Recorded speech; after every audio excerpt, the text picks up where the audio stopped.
ऋतु सखी दिल्ली से।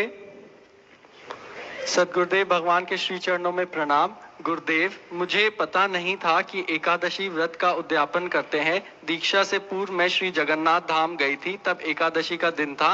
वहां मैंने महाप्रसाद पाया था और उसके बाद कभी व्रत नहीं रखा। इस बात को 4 माह हो गए हैं। हाँ, कोई बात नहीं है इसमें। ये कोई है नहीं, ऐसा नहीं कि उद्यापन नहीं कर, सब उद्यापन हो जाता है जब हम सच्चे शरणागत बन जाते हैं, प्रभु की शरण में हो जाते हैं। यही सब व्रतों का फल, सब नियमों का फल है। हमारे वृंदावन के रस में डूबे हुए रसिकों ने एकमात्र लाडली लाल के चरणों के अनुराग की उपासना को स्वीकार किया है।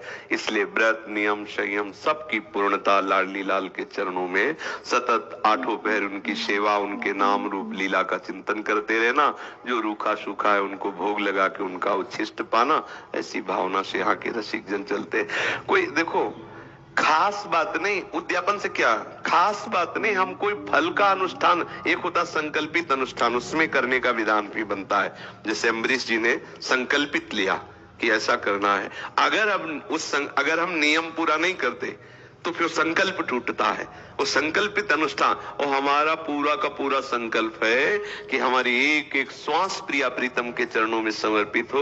वो हम चाहे भूखे हैं तो, खाए हैं तो, हम पवित्र हैं तो, अपवित्र हैं तो, हम यौवन हैं तो, वृद्ध हैं तो, बालक हैं तो, उत्तम कुल के हैं तो, अधम कुल के हैं तो, पढ़े लिखे हैं तो, नहीं पढ़े लिखे तो, कैसी भी परिस्थिति में हमारी एक एक श्वास प्रिया प्रीतम के नाम है। और इससे बढ़कर कोई स्थिति नहीं, इससे बढ़कर कोई उपासना नहीं, हमें यही पहुंचना है। सब फलों का फल यही है। आगे ये कह रही है, मुझसे एक गलती, एक अपराध बन गया है। शरीर अशुद्ध अवस्था में था, मुझे याद नहीं रहा और मैंने गुरु मंत्र का जप कर लिया। गुरुदेव मुझे क्षमा करें। ये भी कोई खास बात नहीं है, ध्यान देने का विषय है।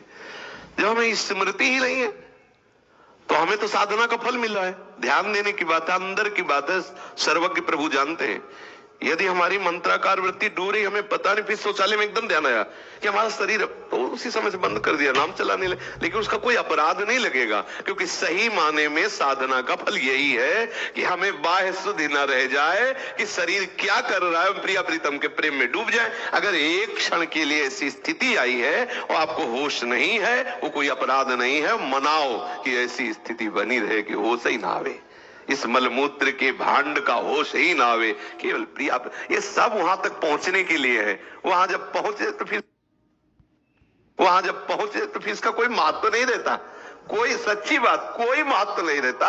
ये तो केवल वहां तक पहुंचने के लिए है, क्योंकि शरीर के प्रति हमारा जो राग है, इसलिए पवित्रता का विधान। नहीं तो हम सदैव पवित्र ही रहते हैं। चेतन अमल सहज शुक्र, हमारा स्वरूप पवित्र ही है। कभी ऐसा हो तो उसमें खेद न करें कि हमसे अपराध। जहां तक हम चेतना है वहां तक निर्वाह करें।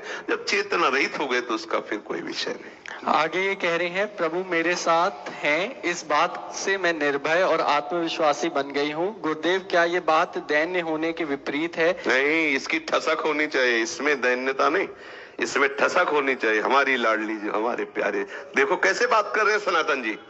बिल्कुल नहीं करूंगा, तुझे जो भावे सो कर, चाहे गर्दन उतार दे। ये अहंकार थोड़ी बोल रहा है, ये भगवत आश्रय बोल रहा है। तू बादशाह है, तेरा हुक्म होते ही मेरी गर्दन उतार दी जाएगी, जानता हूं, लेकिन नहीं करूंगा राजकाज।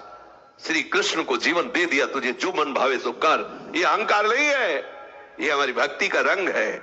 और यह अभिमान सदैव बना रहना चाहिए। हमारे प्रिया प्रीतम श्यामा श्याम अस अभिमान जाय जन भूरे। एक अंतःकरण धर्म में जो अभिमान होता है, जो भोगों के प्रति, संपत्ति के प्रति, शरीर के प्रति, विद्यादि के प्रति, वो निंदनीय है।